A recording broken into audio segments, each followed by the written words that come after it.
নমস্কাৰ। ট্ৰেইনত আমি সকলোৱে জীৱনত এবাৰ নহয় এবাৰ হ'লেও উঠিছোঁ, কিন্তু কেতিয়াবা লক্ষ্য কৰিছোঁনে ট্ৰেইনত এই ৰঙা, নীলা, হালধীয়া ৰঙৰ চিনবোৰ কিহৰ কাৰণে দিয়া থাকে? আজি আমি এই ভিডিঅ'টোত ইয়াৰ বিষয়ে আলোচনা কৰিম। নমস্কাৰ বন্ধুসকল, মোৰ নাম অবিনাশ, আপোনালোকে চাই আছে বিবিধা।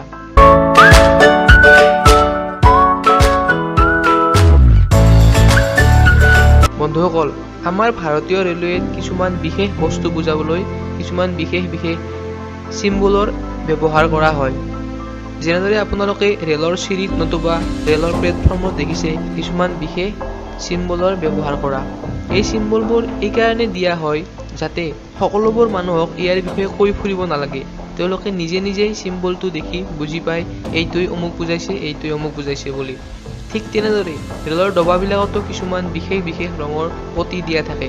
যেনেদৰে নীলা ৰঙৰ ডবাত হালধীয়া নতুবা বগা ৰঙৰ পটি দিয়া থাকে। এই বুজাই যে এইটো দ্বিতীয় শ্ৰেণীৰ ডবা হয় নতুবা জেনেৰেল ক্লাছৰ ডবা হয়।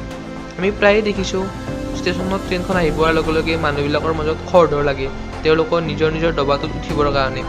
তো যেতিয়া আমি এই ৰংটোৰ বিষয়ে বুজি পাম তেতিয়া আমি ধুনীয়াকৈ আমাৰ নিজৰ ডবাত গৈ বহিব পাৰিম। ঠিক তেনেদৰে ৰঙা, নীলা বা হালধীয়া ৰঙৰ চিনটোই সেই ডবাকেইটা শাৰীৰিকভাৱে অক্ষম নতুবা বেমাৰী লোকসকলৰ বাবে বুলি বুজায়। ঠিক তেনেদৰে মটীয়া ৰঙৰ ডবাত যদি সেউজীয়া ৰঙৰ পটি দিয়া থাকে সেইটোৱে মহিলাসকলৰ বাবে বুলি বুজায়। আৰু যদি মটীয়া ৰঙৰ ডবাত ৰঙা ৰঙৰ পটি দিয়া থাকে সেইটোৱে প্ৰথম শ্ৰেণীৰ ডবা বুজায়। তো এইখিনি ৰেলৰ বিষয়ে অলপ সৰু জ্ঞান আমি সকলোৱে জানি থোৱা উচিত।